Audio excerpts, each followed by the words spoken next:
দর্শক, আমি বরাবরকার মতো কিচেনে চলে আসলাম। না আসলে তো নয়, রান্না করতে হবে, খেতে হবে, তাই চলে আসলাম।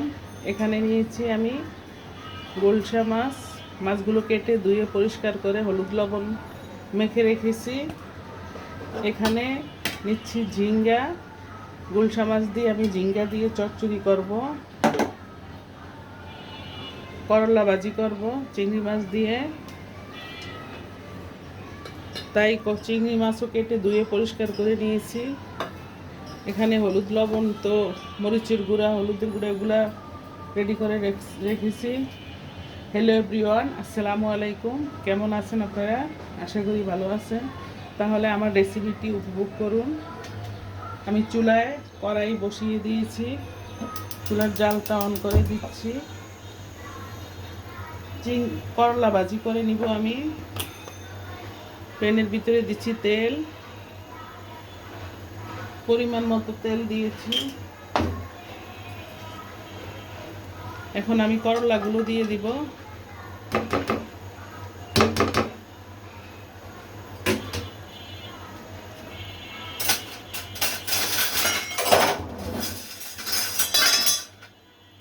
আমি কয়েক রকম করে করলা ভাজি করি। কোনো সময় আমি একসাথে মেখে ঝুঁকে করলা ভাজিটা বসিয়ে দিই, কোনো সময় চিংড়ি মাছ পেঁয়াজ হালকা ভেজে নিয়ে করলাটা দিয়ে দিই। কখনো আবার করলা এইভাবে আগে কিছু আদা আদি জাল দিয়ে নেই, কিছুক্ষণ পরে আবার চিংড়ি মাছ আর পেঁয়াজ দিয়ে দিই। তার করলাটা যখন মশমশা করে ভাজি করব তখন এইভাবে বসিয়ে দেই। মশমশা করে ভাজি না করলে বাচ্চারা খেতে চায় না। প্রিয় দর্শক, তাই আপনাদের সাথে রেসিপিগুলো শেয়ার করি, ভেবে নিচ্ছি যে আমার দর্শকের সাথে আমি শেয়ার করি, দর্শকের সাথে। তাই আর কি এখন সামান্য করে একটু লবণ দিয়েছি, এখন সামান্য একটু হলুদের গুঁড়া দিয়ে দিব, সামান্য একদম।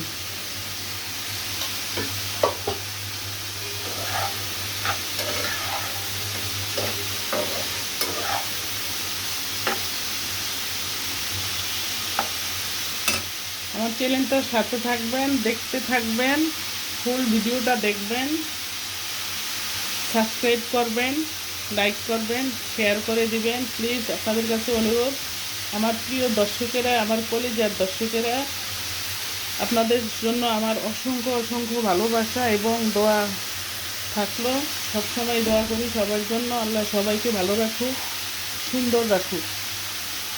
এই চুলায় আমি ঝিঙ্গাটা বসিয়ে দিয়ে দিব হাতে মেখে, হাতে মেখে বসিয়ে দিব আমি। এখানে দিচ্ছি তেল, তেল দিয়ে দিচ্ছি, দিচ্ছি পেঁয়াজ বাটা, রসুন বাটা,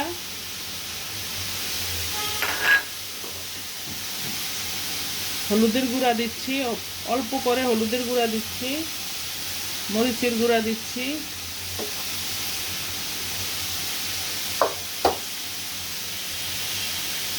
লবণ দিয়ে দিচ্ছি।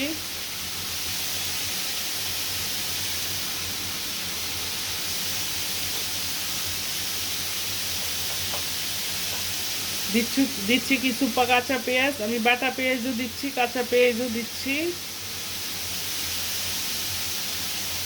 এখন হাতে মেখে ঝুঁকে নিব এইভাবে।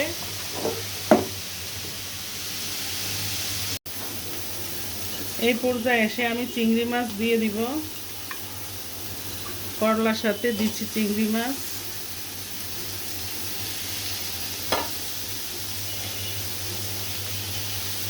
দিচ্ছি কাঁচামরিচ,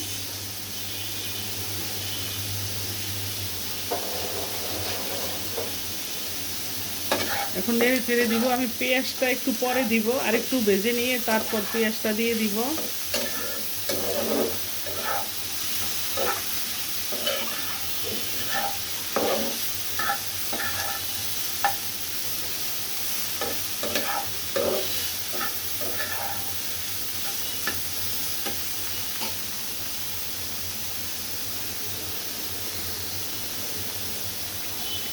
আমি মাছগুলো মেখে ঝুঁকে এখন সবজির সাথে অ্যাড করে দিচ্ছি। এখানে ঝিঙ্গে নিয়েছি।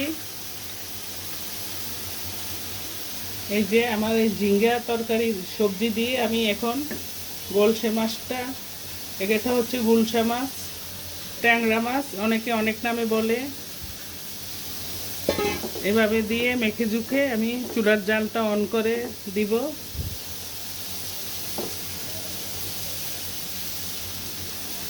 হাতটা ধুয়ে অল্প করে একটু পানি দিয়ে দিব। এখানে কয়েকটা কাঁচামরিচ দিয়ে দিচ্ছি।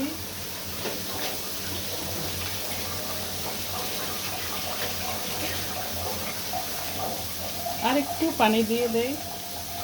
চুলার জালটা অন করে দিচ্ছি।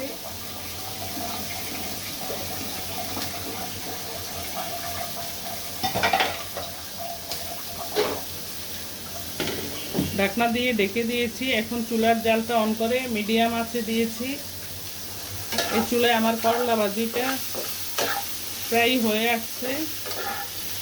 এইভাবে করলা মচমচ করে না ভাজলে বাচ্চারা খেতে চায় না, এইভাবে ভেজে নিতে হয়।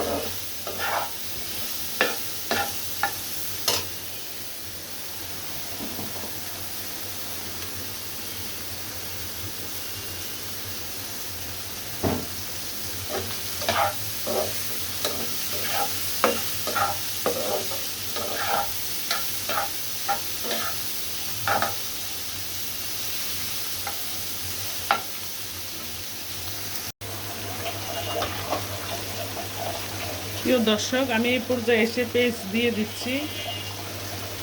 করলাটা প্রায় হয়ে আসছে।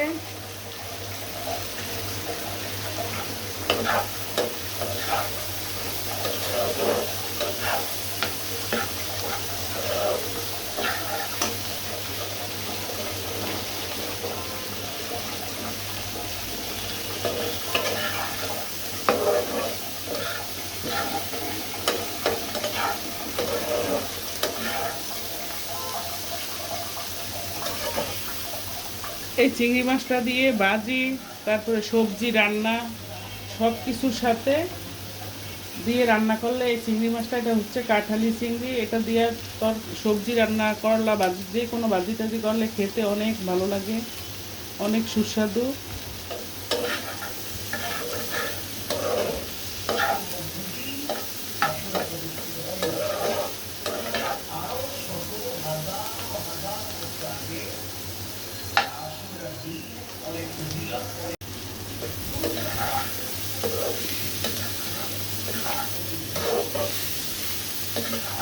প্রিয় দর্শক, আমার করলা ভাজিটা প্রায় হয়ে আসছে। আমি কিছুক্ষণ পরে চুলাটা বন্ধ করে দিব। দেখেন কালারটা অনেক সুন্দর আসছে, একদম ঝুরঝুরো মচমচা করে ভেজে নিয়েছি।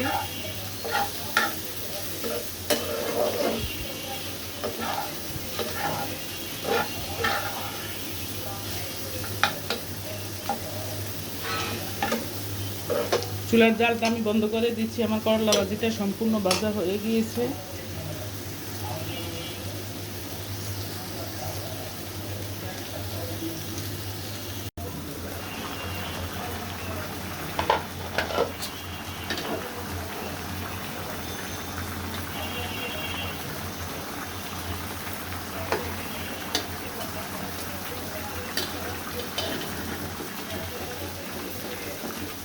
এইভাবে আমি ঝিঙ্গা দিয়ে একসাথে মেখে ঝুঁকে মাছটা বসিয়ে দিয়েছি। দেখেন দেখতে কত সুন্দর সফট হয়েছে একেবারে। মাছটাও সফট, আমার সবজিটাও সফট। ঝিঙ্গে তরকারিটা একদম সফট একটা সবজি।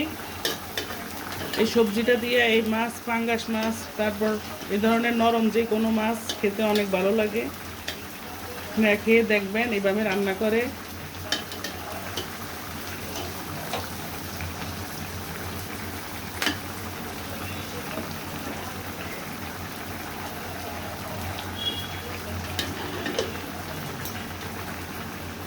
আমি আবার একটা ঢাকনা দিয়ে ঢেকে দিয়েছি। আরও কিছুক্ষণ জাল দিতে হবে, আমার মাছটা এখনও সম্পূর্ণভাবে হয়নি। এই সেই আমার ট্যাংরা মাছ দিয়ে ঝিঙ্গে দিয়ে চচ্চড়ি। আর এই হচ্ছে করলা ভাজি, সাথে আছে গরুর মাংস। আজকের রেসিপি এখানেই শেষ। এই পর্যন্তই। আল্লাহ হাফেজ। ভালো থাকেন, সুস্থ থাকেন। আসসালামু আলাইকুম।